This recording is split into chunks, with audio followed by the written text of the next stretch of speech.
حافظ لكتاب الله، وقدمته ليبيا هدية للمغرب. حقائق قد لا تعرفها عن محطم القلوب البلجيكية زكريا أبو خلال.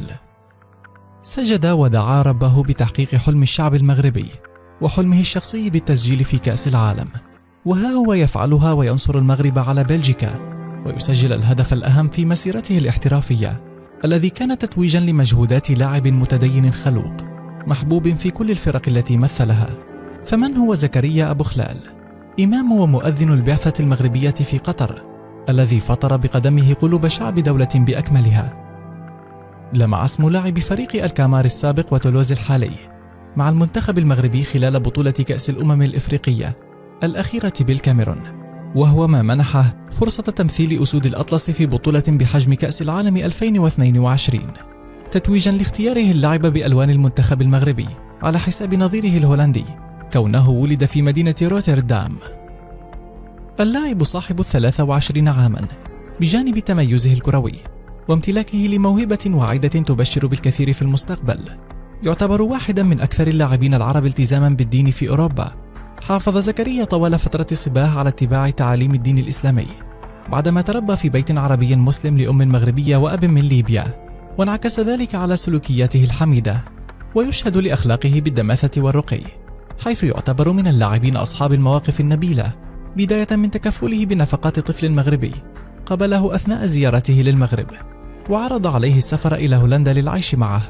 مرورا بوقوفه مع أسرة لاعب أياكس أمستردام عبد الحق نوري، وزياراته المستمرة للنجم النائم في المستشفى، وتقديم قميصه السابق مع الكامار هدية للأسرة.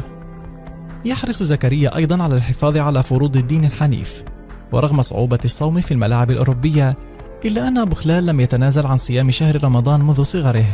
ويحاول التأقلم مع الصوم والتدرب في آن واحد ولا يجد أي مشكلة في ذلك، كما يتمسك دوما بتأدية الصلوات الخمس في ميعادها، وشوهد مؤخرا وهو يقيم الليل في مساجد مدينة الكامار، حتى أنه كان هو من يؤم المصلين بنفسه نظرا لحفظه لكتاب الله الحنيف. شخصية أبو خلال الرائعة ومثابرته وعزيمته استحقت تلك الفرحة الغالية في ملعب الثمامة، ونحن جميعا سعداء من أجل هذا اللاعب الرائع، ونتمنى له ولبقية عناصر الأسود التوفيق في قطر. والآن نترككم مع تلاوة عطرة للقارئ الإمام اللاعب زكريا أبو خلال. لا أقسم بهذا البلد وأنت حل بهذا البلد ووالد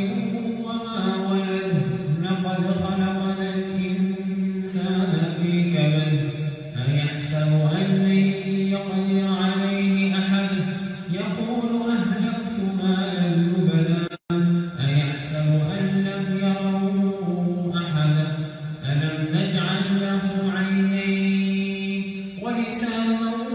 وشفتين وهديناه النجدين فلقتحم العقبة وما